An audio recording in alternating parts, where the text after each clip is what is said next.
Okay, my turn. So, okay. Ada 150 orang yang naik kapal terbang. Okay. Lepas tu, ada seorang yang jatuh daripada kapal terbang tu. Jatuh. Dia terkeluar kapal terbang, jatuh. Tinggal berapa orang kat kapal terbang tu? Berapa? 10? 100 apa tu? Ada 150 orang naik kapal terbang. 149 lah. Okey, betul. 149. Satu seorang tu jatuh Boom. Okey. Macam mana nak masukkan elephant dalam peti ais? Buka peti ais, masukkan elephant tu. Okey, pandai, betul. Macam mana nak masukkan jiraf dalam peti ais? Buka peti ais, keluarkan dulu elephant tu. Lepas tu masukkan jiraf pula. Okey. Dia dah pernah dengar je. Okey, betul. Semua betul. Okey. Lepas tu ada satu parti dekat Amazon. Amazon ni tempat yang haiwan-haiwan lah. Semua haiwan dijemput datang parti. Parti. Okey.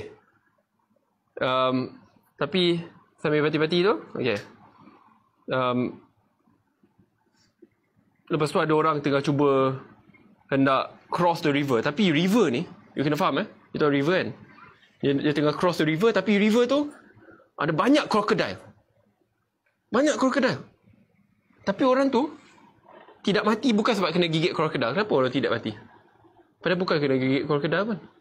Orang tu tak mati? Kenapa So cara macam ni dia mati kalau bukan kena gigit krokodil. Tapi river tu banyak krokodil. Tapi kenapa dia mati? Sebab dia jatuh daripada kapal terbang? Tak. Betul? Sebab krokodil je semua tengah parti. Amazon kan, semua haiwan dijemput. Takkanlah krokodil kena discriminate. Why busy tadi? Dia belum lagi. Actually ada tambah lagi satu tapi tak payah berhenti sini. Sebab dah kena label. So cute lah awak ni. So cute. Tapi mana ada mati kan sebab tidak mati sebab krokodil tak ada. Kita tak ada. Okay. Tapi tak apa. Rasa dah pernah dengar dah sebenarnya jawab. Ada lagi. Rasa ayah salah. Ayah salah kan. Dia ada lagi satu step sebelum tu. Tengok tak betapa teruknya mai. Nak buat joke yang pandai pun tak boleh. Ya Allah. I skip satu. Apa I skip lah? Ada skip satu pasal parti tu. Animal tengah semua tengah parti. I tengah. Baru ingat. Animal semua tengah parti. Semua dijemput. Tapi ada satu animal yang tak ada. Animal mana? Yang kat dalam peti jiraf, yes. Nak cakap. Nampak tak itu tinggal tu? Ini baru betul punya hambar. Ini baru betul punya hambar. Tapi tak apa, saya sangat menghargai.